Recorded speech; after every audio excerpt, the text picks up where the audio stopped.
మొదటి సమూయేలు గ్రంథము 26వ అధ్యాయము. అంతటా జీఫీయులు గిబియాలో సౌలునొద్దకు వచ్చి, దావీదు యెషీమోను ఎదుట హకీలా మన్యములో దాగియున్నాడని తెలియజేయగా, సౌలు లేచి ఇశ్రాయేలీయులలో ఏర్పరచబడిన 3000 మందిని తీసుకుని జీఫు అరణ్యములో దావీదును వెదుకుటకు జీఫు అరణ్యమునకు పోయెను.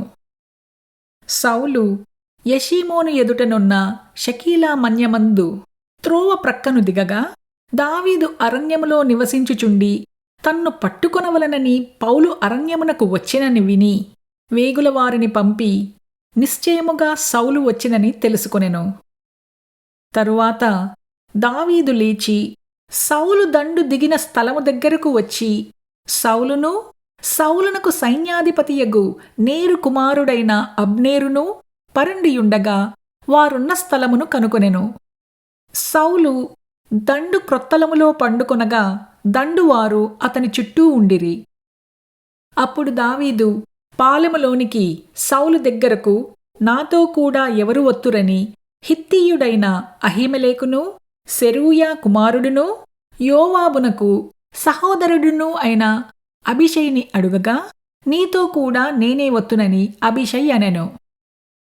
దావీదును అబీషైయును రాత్రివేళ ఆ జనుల దగ్గరకు పోగా, సౌలు దండు క్రొత్తలములో పండుకొని నిద్రపోవుచుండెను.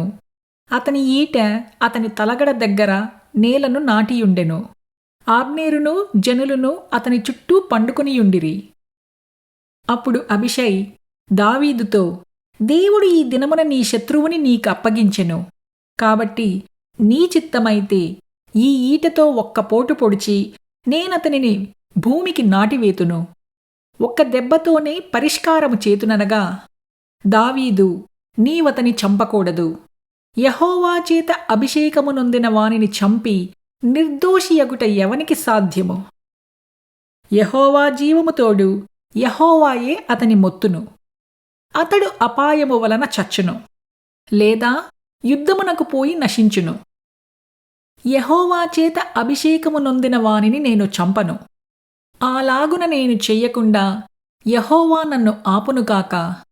అయితే అతని తలగడ దగ్గరనున్న ఈటెను నీళ్ల బుడ్డిని తీసుకుని మనము వెళ్ళిపోదము రమ్మని అబీషైతో చెప్పి, సౌలు తలగడ దగ్గరనున్న ఈటెను నీళ్ల బుడ్డిని తీసుకుని వారిద్దరూ వెళ్ళిపోయిరి.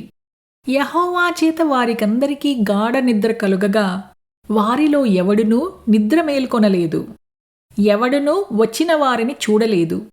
జరిగిన దాని గుర్తుపట్టిన వాడొక్కడునూ లేడు.